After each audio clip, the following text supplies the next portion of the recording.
You are now watching The Meech.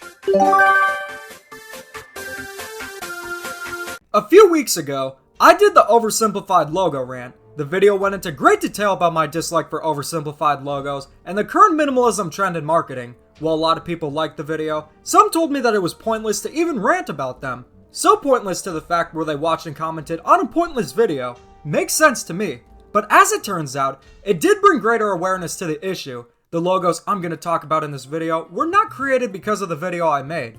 But I have noticed that companies, even before the Pringles outrage, have been somewhat drifting away from oversimplified logos. We'll title this video, Product Logos About to be Recycled. You'll see why this video is called that, but I have noticed not just better logos and packaging, but a new trend that has emerged. So what is this trend? Let's get in that DeLorean and go back to the 90s and Y2K to see exactly what is going on.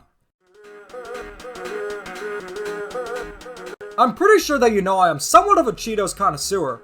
They're my snack of choice. I have tried many different varieties, even from different countries, and if you're from the United States, Mexico, Brazil, or Greece, congratulations! The Cheetos we have here in the United States, Comillos, Bolitas, Recajao, and the best of all time being Draculinia from Greece, earn the Demeech seal of approval. However, if you live in the UK, Australia, or South Korea, I'm sorry to say this, but Brits, your hot Cheetos are fake.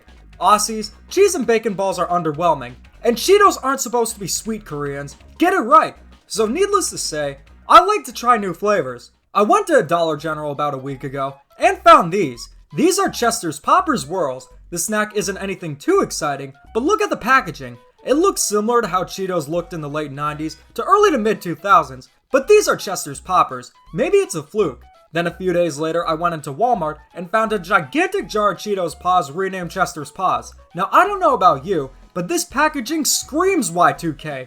Look at the artwork. It's very reminiscent of the artwork used during the 90s and 2000s, from the design of Chester himself, the colors, and the bold logos themselves. Take a look at this bag of Cheetos from the 2000s, and you will quickly realize how similar 2021 Chester's Paws and 2000s Cheetos look. Instead of going for an oversimplified style for Chester, it goes for the look he had in the 2000s. And this is only the beginning of the trend I'm noticing when it comes to logos in the 2020s. Pizza Hut, a place where I love to get pizza, but pizza connoisseurs berate me for enjoying. Pizza aficionados are exactly like beer snobs. You drink a Heineken and then you're told, you're doing it wrong. Only drink craft beer from the Utah brewery. Like, for gosh sake, if I want the convenience of going to the store and getting some Heineken ready to go instead of hunting for the precious craft beers, so be it. The same goes for Pizza Hut. I'm not allowed to enjoy it, apparently. I need to get the authentic Italian coal-fired pizza, and while it's true authentic homemade pizza is better, sometimes a pizza from Pizza Hut is just what I need. Having pizza while playing Mario Kart just like the good old days, which is what Pizza Hut wants to remind you of. Instead of creating a creatively dead minimalistic logo, they went back to their logo from 1967, and while I prefer the 2000s logo, this is nice too.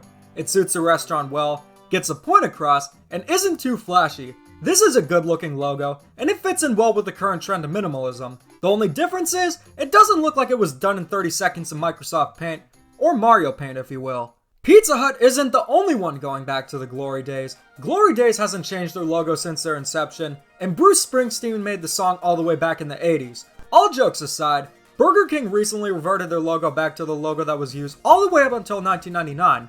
I must admit, I have nostalgia for this Burger King logo, but I will admit, the old logo gets the point across better. It's two buns, and the burger is the name Burger King.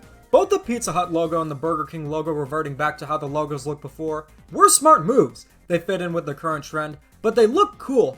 It's not like Pizza Hut rebranded to Hut, or Burger King rebranded to Burger, and this is what I'm referring to when I said that product logos are about to be recycled. Companies know nostalgia is a powerful thing, and they are going back to what customers were nostalgic for, reminding them of better times during this rough period in our lives. Though things are certainly getting back to normal, so that wasn't necessarily the main goal. The trend I'm seeing is a combination of nostalgia and compromise. If the 2000s was all about gradients and being as flashy as possible, and the 2010s was about being as minimalistic and oversimplified as possible, then the 2020s seem to be a compromise between the two. When it comes to a decade and what they are defined by, there's usually a transitional period that lasts about 2 to 3 years. You can't tell me that most things that define the 90s started in 1990, most things that define the 2000s started in 2000, and the things that define the 2010s started in 2010. Because I see these early years in a decade as a transition. The 90s culture lasted up until 2004, in my opinion. The 2000s culture remained until 2012 or so, and my point is what's popular and what defines a decade doesn't start right when the clock strikes midnight on the first day of a new decade. It takes a while, especially considering how 2020 put a nasty pause on life pretty much. But you do start to see glimpses of what to expect in the future early on. Let's use cartoons for an example. The 90s was heavily defined for having edgy and zany cartoons that started with Ren and Stimpy in 1991. Then after that, we got Rocko's Modern Life, Animaniacs, Angry Beavers, and SpongeBob at the very end. Even cartoons from the early 2000s like Jimmy Neutron and the Fairly OddParents kept that style, though they were toned down of course. The 2010s was known for having a return of creative cartoons with a little bit of edge. We saw things like this in 2010 with Adventure Time and Regular Show, which then paved the way for The Loud House, Steven Universe, and many others. My point is that even though it's hard to know what to expect early in a decade, you can see glimpses of what's to come. As for cartoons, the world situation probably delayed many shows, and if John Dieterman is what to expect, I don't want to live on this planet anymore. But as I mentioned with the logos, I firmly believe that oversimplified logos will indeed be a thing of the past. But why is that? It can't be because some YouTuber didn't like what they did to Greek Cheetos, right? Well yeah, it can't be just me, but people in general are sick of them. Companies just went too far to the point where the logos were oversaturated and unappealing. Remember the outrage when Toucan Sam's design was changed? The outrage was so big that they reverted Toucan Sam back to the design people loved. Don't believe me? Here is a brand new box of Fruit Loops from 2021. It's a new tropical flavor. The ugly design is nowhere in sight.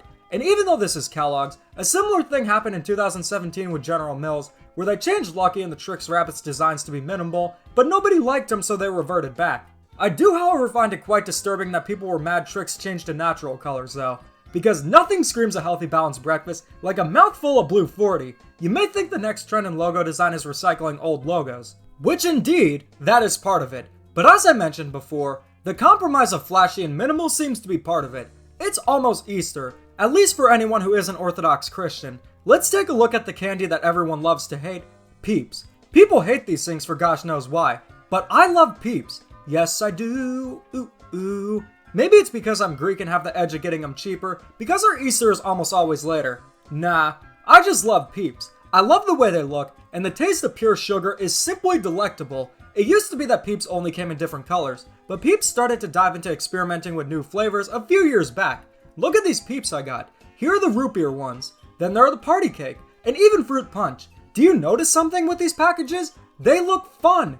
They are creative. They are not overly flashy, but not overly minimalistic. These designs are wonderful, and I'm happy to see that creativity and good art design still exist within the product world. So what does this exactly mean for the future? Oversimplified logos will not be completely phased out just yet. The Ugly Pringles guy just begun, but for every Ugly Pringles guy, there's a lot more creative designs I'm seeing. Some do recycle old logos, but you know what? I'd take that over a stupid oversimplified logo any day. It took a bag of obscure Cheetos from Dollar General to open my eyes to the future, and maybe that's a sign of things to come. So there you have it. Here's my take on the future of logos, and the opinion that oversimplified logos are on their way out. It's clear they have overstayed their welcome, and many companies have reverted back or compromised between flashy and oversimplified. I'm looking forward to the day when Greek Cheetos look cool again, and maybe there is some hope. So what do you guys think? Do you think oversimplified logos are on their way out, or do you think they're here to stay? Anyways, thanks for watching, and keep calm and da-da on.